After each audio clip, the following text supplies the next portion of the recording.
18 was the last time you smoked dope. What? Last week?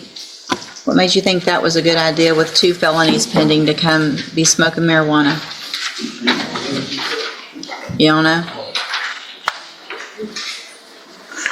And you're not working? Obviously, you know that's a violation, number 1, of the law and of your bond conditions, right? Speak up. How do you think you're going to get a job if you're smoking marijuana? What? You quit last week? Wow, congratulations.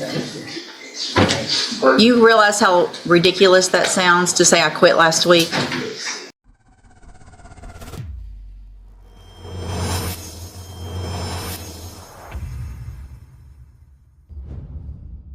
You're Caleb Jubert, and Mr. Jubert, you've got 2 cases. Were you able to get someone hired? Speak up, please. Who'd you talk to? Speak up. Say the first one. Hand it to the bailiff. So did you talk to him or somebody talked to him for you? Me and my mom talked to him.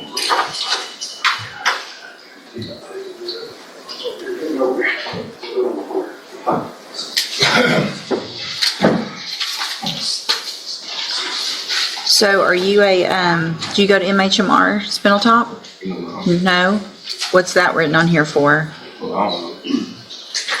You don't know? So are you working? Why not? You don't know? Where have you been looking? I went to work. But I had to do my ID. I ain't had ID. Do you have your ID now? Okay. If I test you this morning, you gonna have anything in your system? Have a seat, let's double check that. Okay, that's fine, I'll do the plea in just a minute.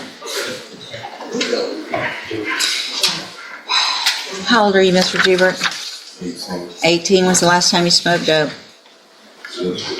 What? Last week? What made you think that was a good idea with 2 felonies pending to come be smoking marijuana? You don't know? And you're not working? Obviously, you know that's a violation, number 1, of the law and of your bond conditions, right? Speak up. How do you think you're going to get a job if you're smoking marijuana? What? You quit last week? Wow, congratulations. You realize how ridiculous that sounds to say I quit last week?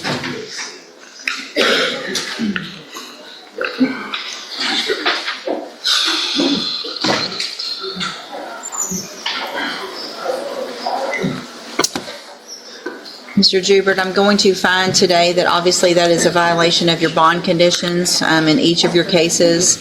I'm going to raise the bond in each of your case because of that violation. Let me see what they were previously at.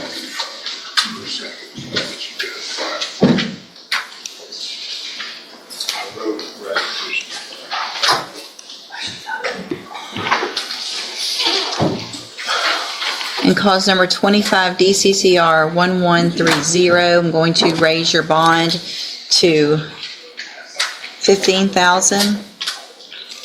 And I'll go over conditions of both of the bonds in just a minute. And then in cause number 25 DCCR 1131,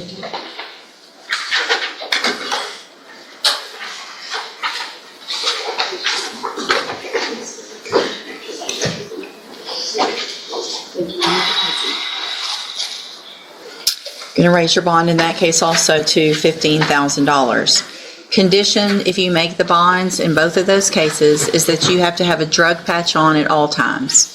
You have 24 hours from the time you make a bond to get a drug patch put on. A drug patch is something that goes on your arm. Your bondsman can tell you where to get them.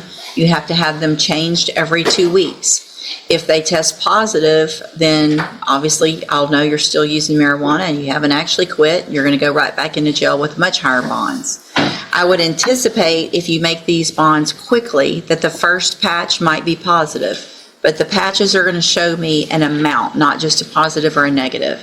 So if that amount is not going down, then I'm going to assume also that you're still using. Do you understand? All right, go back with the bailiff. You're Chad Cracknell? Yes, ma'am. And Mr. Gertz, will your client waive the formal reading of the indictment? He will, Judge.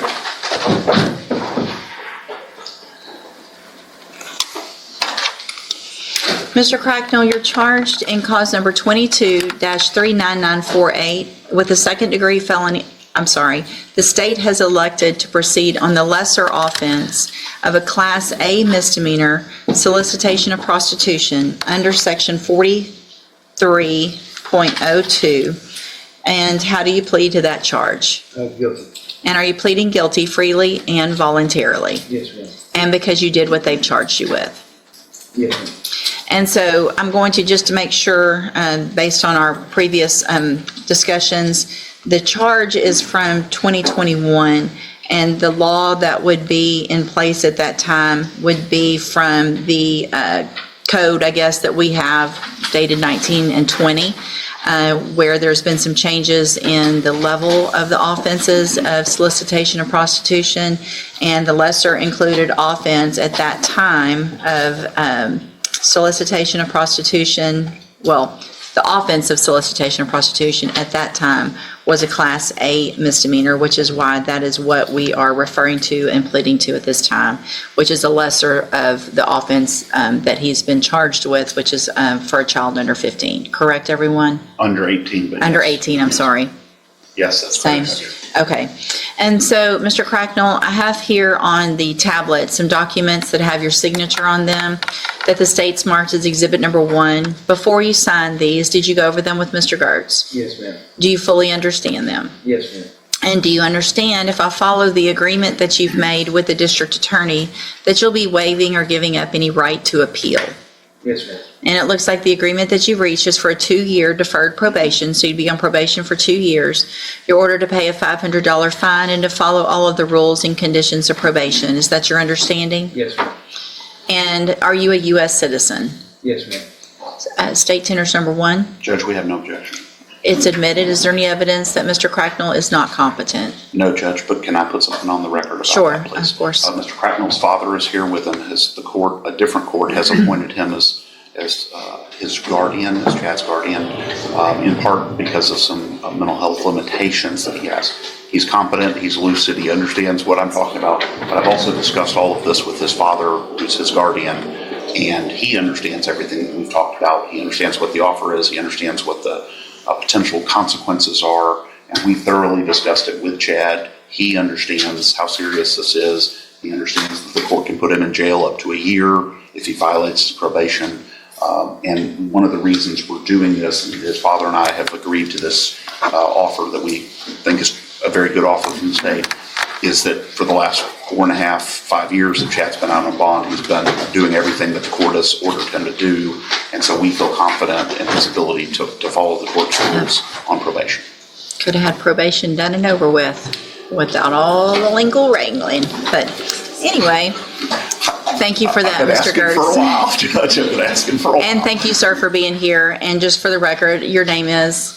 John Cracknell. And Mr. Cracknell, you've gone over all of this with Mr. Yeah. Gertz, like he said, and with your said Chad, and understand and believe that he also understands everything that he's signing, understands what the consequences are with the probation, and if he violates it.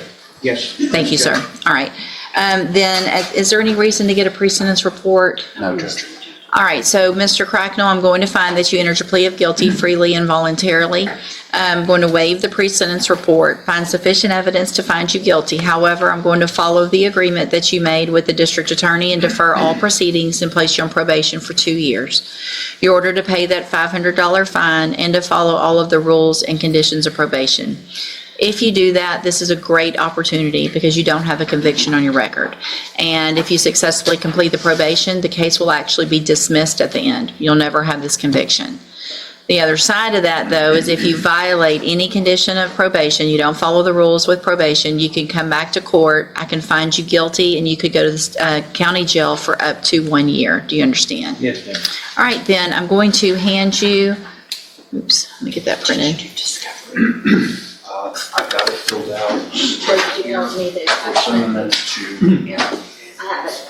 Thank you. I'm going to hand you the trial court certification in just a minute that shows this was an agreement that I followed, so you waived any right to appeal.